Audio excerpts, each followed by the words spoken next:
Hey everybody, welcome back. My name is Abby. I'm with Fitness is Medicine. Today I'm going to show you an easy routine that you can do to start working on building some muscle.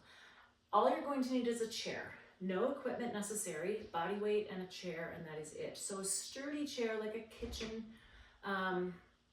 chair, like a kitchen table chair, or I've got this folding chair that's quite stable, and that's all you're going to need. Try to come into these workouts warmed up and ready to move. 5 to 10 minutes of a cardio workout just to get the heart rate up a little bit, get your muscles and joints warmed up and ready for movement, and your mind set ready for movement.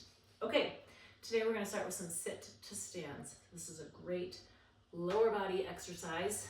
It's a great way to do a squat, and it's an important thing to be able to stand up out of a chair safely. So we're going to start seated in your chair. If you need to, you can stagger your feet a little bit. If you have a little bit of knee pain, try it. It's just a little stagger, like 1 inch different. You can try it both ways, see if it helps your knees. When you go to stand up, I want you to think about trying to stand up tall and then sit down with control, trying not to flop. If you need your hands, that's okay. You can push up. Make sure that chair is in a good spot when you go to sit back down. Importantly, work on controlling that sit. So you're sitting down, not plopping. The importance of that is if that chair isn't exactly where you think it is, and you're going back and you just sit down, you need to make sure that you are strong enough to control that in case the chair isn't quite where you thought it was to begin with. Keeping your chest tall. Sometimes you may feel like you need to really lean forward to transfer that weight. What I recommend is that you bring your feet close to your body before you stand up. You scoot towards the edge of the chair and then you stand up. So you don't have to transfer your weight so far. Many times I will see people think, okay, I'm gonna stand up. And look how far my feet are away from my center of gravity. So I really have to momentum myself forward to stand up. Keeping my feet closer to my center of gravity, I just have to transfer up. So those are important things to think about when you're getting up out of a chair. Okay, let's do some push-ups next. So if you turn your chair around, and you can use the back of your chair, you don't have to go very far. Now, importantly here, make sure either on carpet, so my chair isn't moving anywhere, or you have your chair kind of pushed up against a wall. If this is too hard, bring your feet closer. It's a little bit closer. When you're doing push-ups of any kind, think about keeping your tummy tight. So your tummy is helping pull you up while your arms are pushing. What I like to liken that to is when you go to pick up a child, and you're picking up a child that's awake and active and wants to be picked up, and they grab on and they help you. It's way easier than when you're trying to pick up a sleeping child, right? Like just completely dead weight. So thinking about that when you're doing push-ups or doing body weight exercise, keeping everything taut and firm and engaged so that it can help you perform that exercise more efficiently. Okay, now we can use the chair for some balance. So I've got my chair here. We're going to stand on one leg. We're going to do some hip abduction. So we're taking your leg away from your center of gravity. Importantly here, keep your all 5 toes straight forward. It's easy in most people because all of our front muscles are so strong from doing things. Your foot wants to turn out to the side like that because your hip flexors and your quads are stronger and they want to take over. I want you to think about turning your toes in just a little. Really making those glutes work. Again, standing tall, tummy tight, shoulders down. Okay, I'm just moving my chair around. You can just turn around.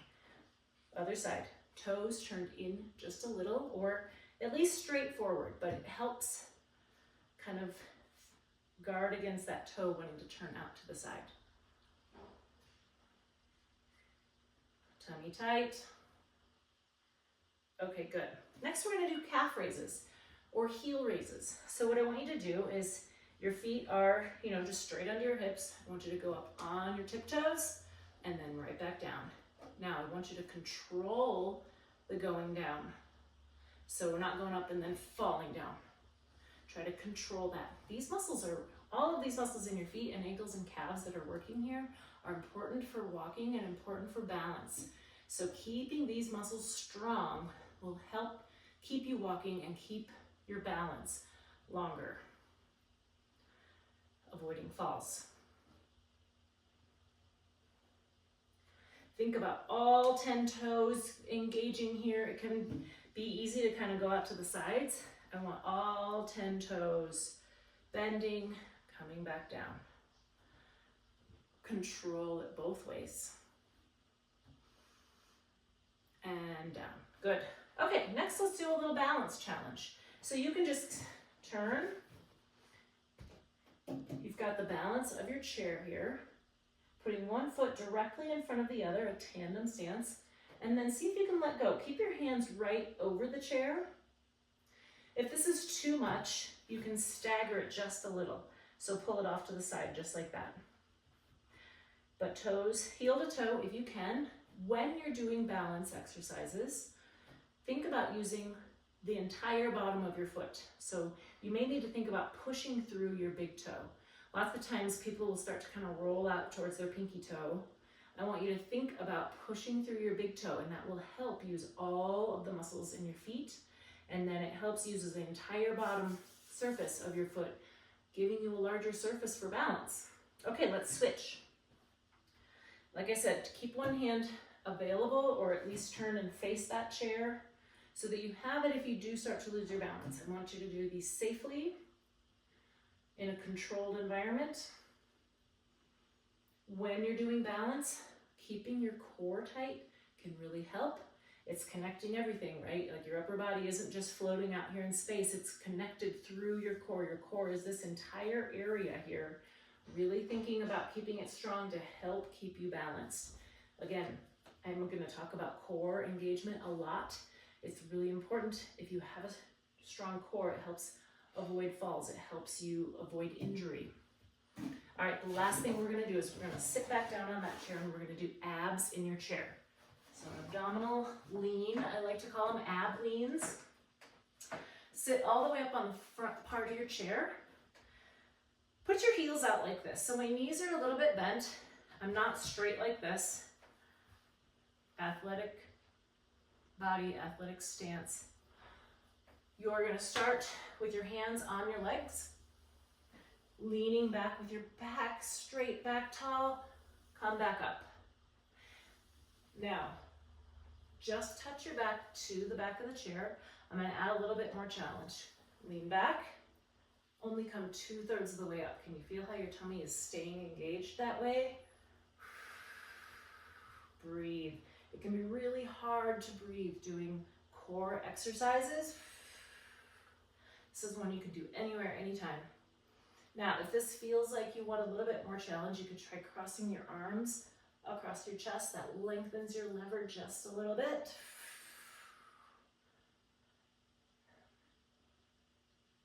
Just come 2/3 of the way up. Let's do 2 more. Breathing. And rest. Okay, great. Try to go through these 2 to 3 times. So 1 or more times after this. And then follow with a good cool down and stretch. So stretching those muscles that I outlined last time. If you have any questions or need any modifications, please feel free to reach out to me. You can reach out privately or leave a message below in the comments and I will respond to you. Have a great workout and we'll see you next time. Thanks everybody.